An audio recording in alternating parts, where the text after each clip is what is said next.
खिलजी सुल्तान है दिल्ली का, बहुत डेंजरस सुल्तान है।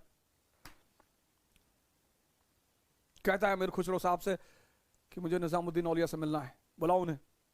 खुसरो साहब ने जाके कहा उससे कि साहब औलिया साहब आपसे मिलना चाहते हैं, और अलाउद्दीन आपसे मिलना चाहता है। बोला कौन अलाउद्दीन? बोले ये दिल्ली का सुल्तान। बोले काहे का सुल्तान? जाके कह दो हमें नहीं मिलना।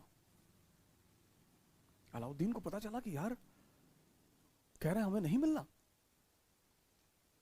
समझदार आदमी था अलाउद्दीन, बदतमीज नहीं था, समझदार था। उसने कहा ठीक है, वो हमसे नहीं मिलना चाहते हैं, विद्वान है, हम ही जाके उनसे मिल लेंगे। तो खुसरो साहब ने जाके कहा कि यार वो तो कह रहा था कि हम खुद ही आ जाएंगे उनसे मिलने।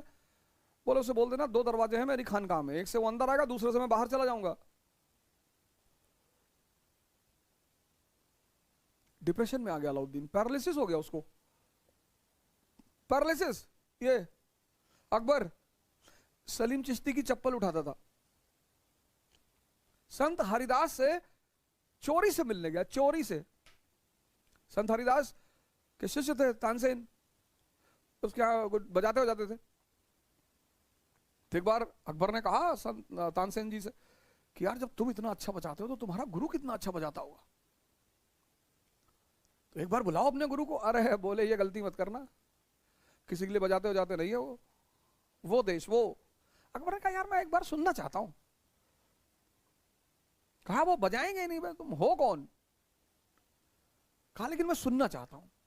तो लोग जाते थे उनके आश्रम, और एक पेड़ पे दोनों लोग छुप के बैठते थे। एक दिन रात में हरिदास ने बजाना शुरू किया, संत हरिदास। सुनता रहा अकबर, रोता रहा। उतरा आया, कहा यार तुम्हारी तो कोई औकात ही नहीं उस आदमी के सामने, ये वो देश है।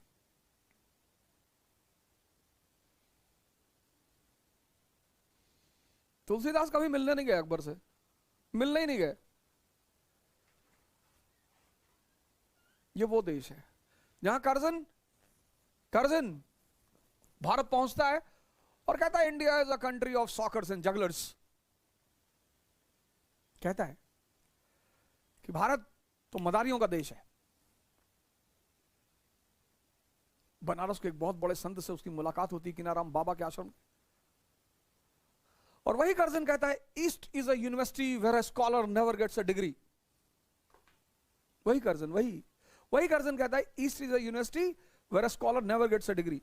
ये वो देश है जो हर साल ये याद करता है कि हम गुलाम थे। ये वो देश है आर्य आए यहीं के होकर रह गए, कुछ शक आए हजम कर लिया, कुशान आए हजम कर लिया, हूण आए हजम, मुसलमान आए हजम। मुसलमान भी हजम हुए, इसीलिए तो कट्टरपंथियों को औरंगजेब को गद्दी में बिठाना पड़ा कि जो हाल बुद्ध का हुआ, बौद्धों का हुआ था, वही हमारा भी होगा। ये बहुत खतरनाक देश है, ये किसी को छोड़ता नहीं। ऐसी क्या है इस देश में, ऐसी कौन सी बात है?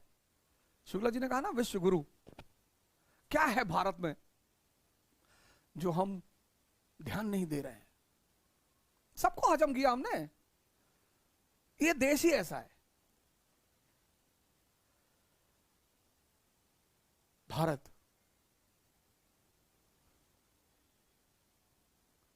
हमने किसी को बख्शा नहीं। मुसलमान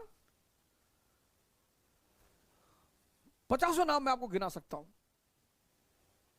रस खान, वो पद्मावत का लेखक मलिक मोहम्मद जायसी, और न जाने कितने। जब उन्हें इस देश की वो विज्ञान समझ में आने लगा, मुसलमान भी हजम होने लगे। इसीलिए तो हम इस देश के धर्म को सनातन कहते हैं।